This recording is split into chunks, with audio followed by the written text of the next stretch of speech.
Olá, jovens, tudo bom? Como vocês estão? Aqui é o professor Lucas, estou gravando mais um vídeo para a galera do nono ano, tá bom? Eu acho que eu gravei poucos vídeos para falar, para explicar sobre a Segunda Guerra, porque o fato é que vocês sabem muito sobre a Segunda Guerra, vocês sabem mais do que eu, vocês jogam esse jogo o dia inteiro sobre guerra, vocês sabem o nome das armas, vocês sabem o nome do Hitler, vocês sabem o nome do exército nazista, vocês sabem sobre tudo. Eu tô aqui para falar um pouquinho, agora que a gente já estudou sobre esse assunto, vocês já fizeram as atividades, falar um pouquinho sobre o contexto geral e explicar um pouquinho das atividades que eu passei. Essas atividades, deixa eu confirmar aqui, eu estou olhando aqui na tela do computador. Entre 16 e 31 do 8, né, que eu passei para vocês pesquisarem, lembra? Os pactos, os tratados, coisa fácil, tá? Antes, deixa eu falar aqui da guerra para vocês. Espero que durante esse período que vocês estão estudando, vocês tenham percebido que a guerra, ela é o que os países fazem quando não há mais como conversar, né? É como duas pessoas brigarem de soco. As pessoas brigam fisicamente, vão para as vias de fato, quando esgotou-se a capacidade de se conversar, né? Porque sempre que é possível haver diálogo, haja diálogo, né? Sempre que é possível resolver conversando, discutindo, argumentando, mostrando seu ponto de vista, você faz isso, né? É por isso que hoje existe a ONU, né? A importância da ONU hoje é que ela apresenta o ponto de vista, na teoria deveria, né? Não faz, mas deveria apresentar o ponto de vista de todo mundo, pesar ali e tomar as decisões mais coerentes, né? A guerra, por que a guerra ela tem que ser evitada? Porque a guerra significa morte, a guerra é destruição, né? A guerra é você levar a vida de um pai, de uma mãe, do irmão, de uma irmã, de um filho, tá? A guerra é o que há de pior, né? É muito comum você ouvir falar que a guerra matou 60 milhões de pessoas. Eu estava vendo agora que os números atualizados, que quando você cada vez que a história vai passando, você vai descobrindo mais verdades sobre o passado, né? E os números atualizados são de 75 milhões de pessoas que morreram por causa da Segunda Guerra Mundial, só da Segunda Guerra Mundial, né? Uma quantidade devastadora de pessoas, e muitas delas, né? Por que esse número aumentou? Por conta do Japão, da gente contabilizar os mortos das bombas nucleares e as pessoas que ficaram com sequelas da radiação, né? Então eu vou dizer mais ou menos o que aconteceu na guerra, de um modo bem chulo, eu vou falar aqui rapidão, né? A Europa, ela pode ser dividida em duas, né? A Europa vencedora e a Europa perdedora ao final da Primeira Guerra, né? Então, quem venceu a Primeira Guerra Mundial foi a Inglaterra e a França juntos, né? Claro, tinha os Estados Unidos, tinha a Bélgica, tinha ali alguns outros países menores e tal, mas as duas grandes potências, que eram realmente as principais, era a França e a Inglaterra, que juntas venceram a Alemanha e a Áustria-Hungria. A Áustria-Hungria foi destruída, tanto que hoje não existe um país chamado Áustria-Hungria, né? Hoje existe a Áustria, existe a Hungria, mas também existe a Bósnia, também existe a Herzegovina, existe Montenegro, existe a Sérvia, vários países que foram ali fragmentados naquela região, que foram os derrotados, né? Então, a humilhação para quem perdeu a Primeira Guerra foi muito grande, né? Você perdeu o seu país, perdeu o nome dele, o reino ser destruído, dividido em vários pedaços, e por reino que não foi destruído, que era a Alemanha, que era o principal país, o mais rico, mais forte, mais poderoso, ficou a vergonha de ter que pagar, de ter que dar terras para os outros, que talvez às vezes antes da guerra eram deles e eles tiveram que dar do mesmo jeito. A humilhação de não poder ter um exército, a humilhação de ter que assumir a responsabilidade, de ter que indenizar todo mundo, né? O Tratado de Versalhes está diretamente ligado à Segunda Guerra, porque foi tão humilhante para a Alemanha perder que toda a população queria uma revanche, né? A Segunda Guerra é uma revanche da Primeira, e é por isso que a gente disse que foi uma guerra só, porque a Segunda Guerra são os mesmos países disputando a mesma guerra pelos mesmos motivos, com a diferença de que os que tinham perdido a primeira agora estavam com muito mais sangue nos olhos do que o outro lado lá. O outro lado lá, que era a Inglaterra e a França, eles estavam muito empobrecidos pela guerra. né? Os Estados Unidos emprestou muito dinheiro para eles se reconstruírem. E eles não queriam uma segunda guerra. Inglaterra e França não queriam uma segunda guerra. Que doido! Destruído, quebrado, depois de uma guerra, vai querer outra guerra. Só a Alemanha. Mas por que a Alemanha queria uma guerra? Porque a Alemanha, ela se reergueu. Ela se tornou, em 10 anos, ela se tornou o país mais rico da Europa de novo. Os alemães são sensacionais nisso daí, né? Tanto que eles perderam a Segunda Guerra em 1945 e hoje a Alemanha já é o país mais rico da Europa, o terceiro, quarto mais rico do mundo. Em pouco tempo ela se reergueu, né? É muito difícil eu falar para vocês aqui de todos os detalhes da guerra, e alguns detalhes às vezes é bom que vocês não saibam, porque eles são muito tristes, né? Desoladores. O que é importante a gente lembrar é que é o seguinte: na guerra vale tudo, tá? Na guerra, o pessoal entra destruindo, eles não querem saber se você é a favor ou contra a guerra, eles estão destruindo. Eles não querem saber se você está do lado de um ou do outro, eles estão destruindo. Se você está na Inglaterra, eles estão jogando bomba na sua casa. Eles não querem saber se você é militar, se você faz parte do exército. As guerras até então, elas eram travadas entre exércitos, né? Então até a Primeira Guerra mesmo foi travada entre exércitos. Tinha uma trincheira de um lado um exército, outra trincheira do outro lado outro exército, e os exércitos entre si brigavam. Eram soldados, eram pessoas que se alistaram para poder guerrear. Elas sabiam onde elas estavam indo. A Segunda Guerra não. A Segunda Guerra estava matando pessoas inocentes. Vocês viram no túmulo de Vagalumes lá que crianças, mulheres, senhoras, elas eram mortas. As bombas caíam em cima da casa delas. Também é importante vocês saberem que nesse período da história vai surgir uma coisa chamada nacionalismo, né? E eu já falei para vocês, o nacionalismo é uma forma de convencer a população a entrar pro exército, né? Então o nacionalismo ele existe até hoje, esse negócio de você cantar bandeira, amar o seu país. Os filmes americanos tratam os soldados como se eles fossem heróis. Como se fosse muito bonito você pegar um fuzil e um canhão, ir lá no país dos outros, matar toda a população e voltar para sua terra e ganhar uma medalha por isso. Vocês têm noção de como isso é absurdo? Imagina os Estados Unidos, aqueles filmes americanos maravilhosos que tratam o soldado como se fosse um deus grego. Ele tá mandando você, jovem de 14, 15 anos, 18 anos, se alistar no exército para pegar uma arma, para ir até o Oriente Médio. Hoje em dia os Estados Unidos só guerreia com o Oriente Médio, né? Para ir até o Oriente Médio, para matar um monte de árabe e depois voltar para sua casa e receber uma medalha por ter assassinado um monte de gente.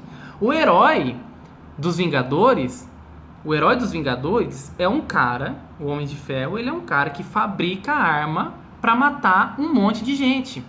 E ele é bom porque ele consegue fabricar arma que mata centenas de milhares de pessoas. Porque se fosse para matar pouca gente, ele não servia, né? Bom é o que mata um monte mesmo, né? Bom é matar milhares, bom é matar de uma vez só todo um país. Então, o nacionalismo ele vai cultivar o ódio. Ele vai cultivar. E por que a gente gosta que ele vai lá matar árabe? Porque o árabe é do mal, né? Na teoria, o árabe é do mal. Na teoria, o árabe é do diabo, é uma pessoa que não presta. Eu desafio vocês a ir lá na Arábia. Adiciona um árabe agora no Facebook. Não faz isso não, mentira. Mas eles são pessoas como nós. É um pai, é uma mãe que tem um filho, né? Tem uma família. Tenta criar dentro da sua religião, que não é muito diferente da nossa, porque os árabes acreditam no mesmo Deus que a gente, reza para o mesmo santo, e eles são pessoas como nós, com pernas, com braço, com mão, com vida. E por mais que eles, sei lá, tenham algum pensamento que seja errado ou diferente do nosso, não é chegando lá e metralhando o cara, jogando bomba na casa dele, que você vai corrigir alguma coisa. Você só vai fazer com que ele tenha mais ódio e queira se vingar da gente, né? Eu viajo, eu devaneio nessas coisas, porque isso me revolta. Eu acho muito absurdo vocês jovens, eu falo vocês jovens porque eu sei que vocês são assim, assistir um filme e achar interessante um cara que vai lá no Oriente Médio matar o pai dos outros e o cara volta pra casa como se ele fosse um herói. Eu não acho isso. Então o nacionalismo, ele não é uma coisa só nossa, né? Os Estados Unidos é nacionalista e a Alemanha nazista era nacionalista, em nome do Führer, que era o líder da nação, a nação acima de todos, né? Assim que fala, Deus acima de tudo, a nação acima de todos, em nome de Deus, em nome da nação, eles misturavam meio essas coisas. Eles faziam o povo comprar essas ideias malucas e entrar nessas furadas, né? Muita gente foi pra guerra e não voltou. Do time que ganhou, o time que ganhou foi pra guerra e não voltou, né? Bem, sobre a guerra, a Alemanha era muito mais preparada que os outros países, isso é visível, vocês perceberam, né? Eles tinham tanques evoluídos, armas mais evoluídas, técnicas táticas de guerra mais evoluídas, eles tinham um exército mais numeroso. E se vocês viram um vídeo que eu postei, que mostra o exército se espalhando, você vê que eles conseguem o objetivo deles, que é dominar toda a Europa. Em 39, acho que é 39, 40, eu não lembro direito, 41, eles conseguem que toda a Europa esteja sob domínio do regime nazista. Eles invadem a França, eles invadem a Bélgica, eles invadem a Itália não, que a Itália estava do lado da Alemanha, mas eles invadem a Polônia, a Tchecoslováquia, eles invadem toda a Europa. Toda a Europa que a gente conhece hoje virou o exército nazista. Virou o império nazista, o Reich do Hitler, né? Só não conseguiram invadir a Inglaterra porque a Inglaterra é uma ilha que fica lá em cima e tinha que atravessar o mar para chegar, e eles não conseguiam, né? Quando que os alemães perdem a guerra? Os alemães perdem a guerra quando eles, primeiro, eles dividem a sua tropa. Parte da tropa deles, eles encaminham o melhor general deles para ajudar a Itália, que está guerreando lá na África. E aí eles já perdem um pouquinho. Mas a grande cagada que eles fizeram foi... Nem sei se eu posso falar cagada, eu posso, né? Foi eles dividiram o exército deles e mandaram invadir a Rússia. O principal erro dele foi invadir a Rússia. Muita gente discute o que teria levado o Hitler, ganhando a guerra, a pegar todo o exército dele e invadir a Rússia no inverno. Na Rússia no inverno faz 20 graus negativo. Né? E ele mandou a tropa dele para invadir a Rússia. Muita gente diz que acabou as reservas do Hitler, né? Porque para você fazer guerra, você precisa construir tanque. Para você construir tanque, você precisa de minério de ferro, você precisa de petróleo, você precisa de gás, você precisa de máquina, você precisa de mão de obra. E tem que falar o seguinte, o Hitler, quando ele invadia um país, ele não libertava esse país. O país não ficava amiguinho dele, ele escravizava esse povo. Ele colocava o povo que ele matava. E quem não matasse tinha que trabalhar para ele, né? Para o exército nazista, fabricando arma, fabricando bomba, fabricando roupa. Eu na atividade eu coloquei aqui o que é a fábrica, né? da guerra. Escravizava, então era terrível, não era um regime bom, era um regime maldoso, malvado. Eu nem vou falar dos judeus aqui, porque vocês veem toda hora o pessoal falando de como era cruel o regime judaico. O que vocês têm que saber é o seguinte, ele não matava só judeu, perseguia negro, perseguia gays, perseguia comunistas. Os comunistas eram presos, os russos eram destruídos, né? E eles perseguiam quem era cigano, né? Então, testemunho de Jeová era perseguido. Então, não era só judeu que eles perseguiam e matavam lá nos campos de concentração. Eram uma boa parcela da população que era contra os ideais nazistas, tá? Bem, eu não vou ficar devagando muito aqui. Eles invadem a Rússia. Todo mundo fala pra vocês que foi os Estados Unidos que derrubou. Não foi.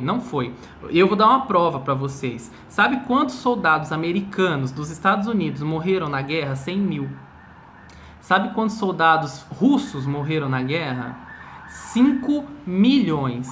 Muito mais. Porque se você olhar o mapa, você vai ver que a Rússia domina um território muito maior do que o território que os Estados Unidos dominou, né? Foi os russos que ganharam do exército alemão, né? Que libertaram, na teoria, os povos que estavam dominados por ele, né? Depois que a Rússia ganha e os Estados Unidos também ajudam e ganham, Rússia e Estados Unidos vão se tornar as duas maiores potências do mundo e elas vão brigar uma contra a outra. Olha que engraçado. Na Segunda Guerra Mundial, elas estavam do mesmo lado.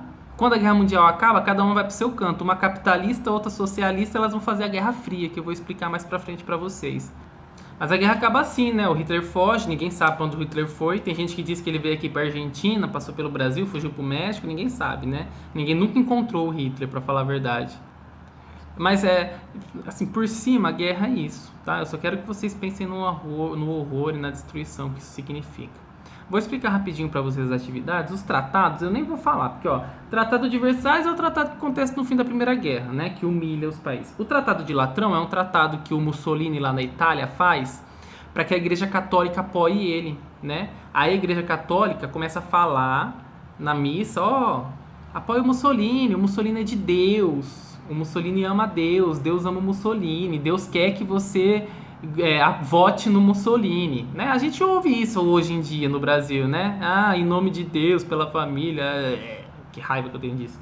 Mas enfim, e aí o Mussolini ele dá o Vaticano para a Igreja Católica, dá o país do Vaticano para a Igreja Católica, um pedaço de terra enorme, né? Que é um país, é o menor país do mundo, mas é um país para a Igreja Católica em troca da Igreja Católica apoiar ele. Esse é o Tratado de Latrão. Você fala, professor, que absurdo, como é que isso pode acontecer? Gente, isso acontece todo dia, todo dia. Hoje, agora, tem alguém assinando algum contrato, comprando o apoio de alguém lá em Brasília. E o terceiro que eu coloquei aí é o Pacto Molotov-Ribbentrop, que é um pacto muito engraçado, porque quando a guerra começou, o Hitler foi lá na Rússia, falou assim, olha, vamos combinar o seguinte, a gente não guerreia um com o outro, a gente vamos ficar de boa, tal, não sei o quê. Porque a Rússia tinha acabado de passar por uma revolução e virado um país socialista. O Hitler dizia que era socialista. Nazismo significa nacional-socialismo, nazismo, né? Só que era socialista só no nome, porque na verdade ele matava os comunistas que tinham no país. Lembra que socialismo e comunismo ali é quase a mesma coisa, né? Ele matou todos os socialistas do país dele, né?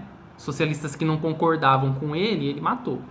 E aí ele foi lá na Rússia e assinou um pacto, falou, olha, eu vou declarar guerra, mas eu não quero guerra com você. Então Rússia e Alemanha vão fazer uma fronteira aqui, ficar bonitinho, e eu vou atacar o outro lado. E aí ele pegou o exército dele e mandou todo mundo pro outro lado, e foi assim que ele ganhou, né? Aí quando ele fez a cagada de quebrar o pacto e invadir a Rússia, foi aí que ele se ferrou e perdeu a guerra. Sobre o Holocausto, eu vou pular esse textinho do Holocausto porque eu gravei o vídeo falando sobre porque os judeus eram perseguidos. Aí lá vocês conseguem perceber e responder, tá? Aí eu vou gravar um outro vídeo daqui a pouco sobre economia de guerra e depois eu gravo o outro para explicar o poema. Mas assim, por cima, mais ou menos isso aí que eu queria falar para vocês.